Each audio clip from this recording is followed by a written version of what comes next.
長谷川の72分の1スケールで94式1号水上偵察機の仮組みを行いますなのだ。94式1号水上偵察機？そうなのだ。94式1号水上偵察機は川西航空機が開発した服用の水上偵察機なのだ。海軍の艦載用として設計されていて、戦艦や巡洋艦などのカタパルトから射出して運用できた機体なのだ。94式ということはかなり古い世代の機体ですよね。その通りなのだ。昭和9年、つまり1934年に正式採用されて、翌1935年頃から本格的に量産と部隊配備が進んだとされているのだ。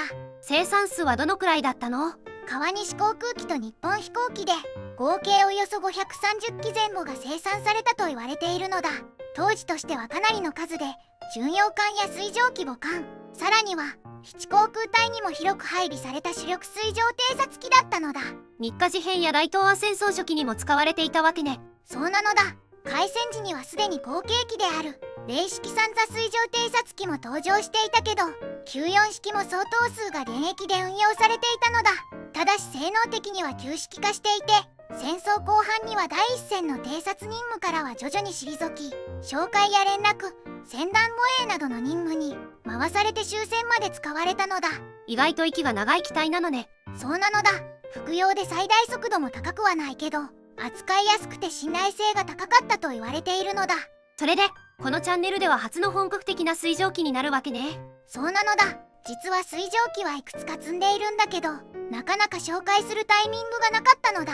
今回のキットはカタパルト付きの豪華仕様なので、これはぜひ取り上げたいと思ったのだ。カタパルトもセットなの？そうなのだ。呉式2号射出機5型がセットになっているのだ。完成させると戦艦や巡洋艦の甲板上をイメージした超軽風ディスプレイも可能なのだ。それは魅力的ですね。ちなみに呉式2号射出機5型は富士見からも発売されているのだ。富士見は単体で出しているわけね。キット自体の初版は1970年発売なのだ。その後1980年頃にこの呉式2号射出機5型とのセット版が登場したのだ。最初からカタパルト付きだったわけではないのね。そうなのだ。ちなみに零式三座水上偵察機にもカタパルト付き版があって、94式はその流れの第2弾的な存在とも言えるのだ。今でも定番品なの？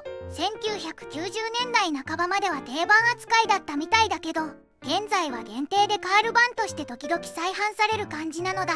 カタパルトも付属することが多いのだ。長谷川以外のメーカーからも出ているの？あるのだ。初期長谷川金型はミニクラフトやエールズに OEM 供給されたことがあるけど、その頃はカタパルトなし版だったのだ。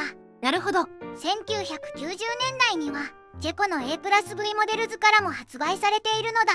ただしこちらは空冷星型エンジンに換装した94式2号水上偵察機のレジンキットだったのだ。 A+V モデルズは東欧のレジンメーカーですね。さらに1994年には長谷川の高級ブランドガルテックスから94式2号が出ているのだ。これは1号の金型をベースにレジンやメタルパーツを追加したハイブリッド仕様だったのだ。レジンは反りや収縮が気になるところね。2000年代にはポーランドのホロシモデルバットからも1号2号ともにキット化されているのだ。こちらはショートランやレジン中心のマニア向け仕様なのだ。東欧メーカーは日の丸機が充実してますよね。さらに2022年にはチェコのアビモデルズからも1号2号が発売されているのだ。こちらもショートラン系で細部表現を重視したキットとなっているのだ。つまり94式は意外と各国メーカーに愛されている機体なのね。そうなのだ。とはいえ入手性や組みやすさを考えると長谷川のキットは今でも有力な選択肢なのだ。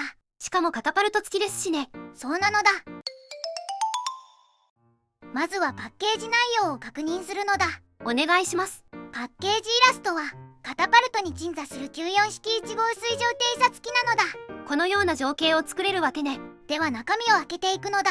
まずは94式1号水上偵察機部分からで、グリーンのランナーが2枚、透明パーツが1枚、デカール、組み立て説明書なのだ。塗装図、マーキングは3種類。戦艦霧島搭載機で1942年舞鶴航空隊所属機、横須賀航空隊所属機となる。なるほど。部品点数は46点。この時代にしては部品点数は多いですね。続いて呉式2号射出機5型ですね。グレーのランナーが3枚。組み立て説明書。塗装図なのだ。ふむふむ。部品点数は40点。こちらだけでも作りがいがありますね。ではでは、長谷川72分の1スケール94式1号水上偵察機の仮組みを始めるのだ。最初に操縦席なのだ。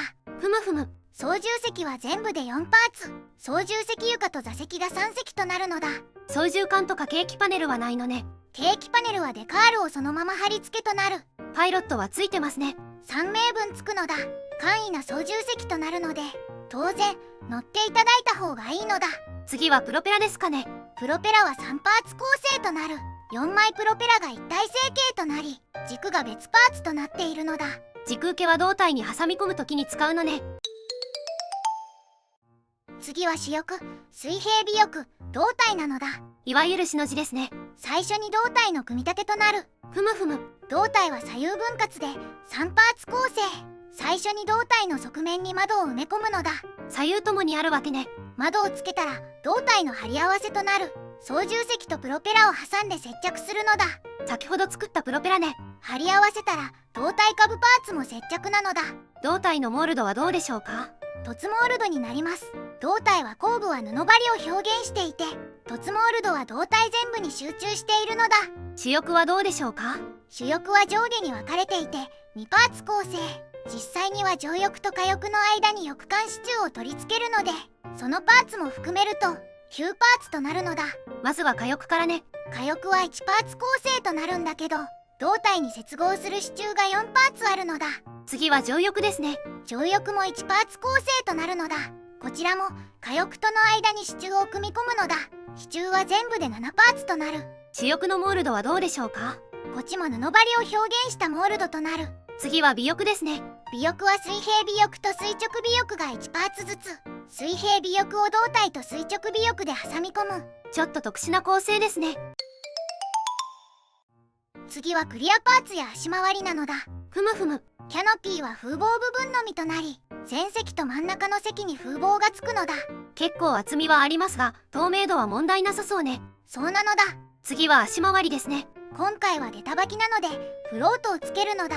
フロートは左右それぞれで2パーツ構成で左右張り合わせとなるのだ。出来上がりはこんな感じですね。フロートには胴体と接合する支柱があるのだ。フロート支柱は3パーツとなる。次は細かい部分の取り付けね。まずは機種部分に排気管を取り付けるのだ。排気管は全部で3パーツとなるわけね。機種の下部にはオイルクーラーを取り付けて、胴体後方には発電機を取り付けるわけね。後部座席には機銃を取り付けて、主翼下部には爆弾を吊るせるわけね。最後に総評なのだ。今回は長谷川の72分の1スケール94式1号水上偵察機の仮組みレビューをお届けしたのだ。仮組みしてみて全体的な印象はどうでしたか。構成自体はシンプルで組み立てやすいキットなのだ。でも完成形を見ると服用のシルエットと大きなフロートのおかげでしっかり水上偵察機らしい雰囲気が出ると感じたのだ。カタパルトに乗せると一気に艦載機感が出ますよね。そうなのだ。今回はカタパルトの細かい仮組み工程は割愛しているけど、呉式2号車室機5型が付属していることで単体展示とはまた違った魅力があるのだ。情景模型的な楽しみ方ができるのは大きいですね。94式1号水上偵察機の機体自体は基本的に凸モールド表現なのだ。ただこの機体は主翼や胴体後部が布張り構造なので、強いオーモールドよりもこの控えめな凸表現は意外と相性が悪くないと感じたのだ。フロートは凸リベット表現でしたね。そうなのだ。フロート部分はやや強めのリベット表現になっているのだ。ここは好みが分かれるところだけど、古いキットらしい味としてそのまま活かすのもありだと思うのだ。コックピットはかなりシンプルでしたね。座席と最低限の内部表現のみなのだ。現代基準では簡素だけど、逆に言えばディテールアップの余地が大きいとも言えるのだ。計器板や操縦系統を自作する楽しみもあるのだ。後部の旋回機銃はしっかり付属してましたね。そうなのだ。小さな機体だけど偵察機らしい武装も再現されているのだ。ウェブ上での評価はどうでしょう。指摘としてよく見かけるのは、実機の異なる時期の仕様が混在しているのではという意見なのだ。プロペラ形状や窓の表現などに細かい指摘があるみたいなのだ。1970年設計ですから、そのあたりは時代背景もありますね。そうなのだ。当時の使用状況を考えれば検討している内容だと思うのだ。それとカタパルト付き板は機体よりもカタパルトの方が目立つという声もあるのだ。確かにパーツ数も多いですし、存在感がありますね。結果として単体キットというよりミニ情景セットとして楽しむキットという印象なのだ。水蒸気入門としても面白い題材だと思うのだ。ではでは、動画を最後までご視聴していただきありがとうございますなのだ。チャンネル登録と高評価をお願いしますなのだ。次回以降も飛行機プラモデルのレビューを続けていくのだ。ではバイバイ。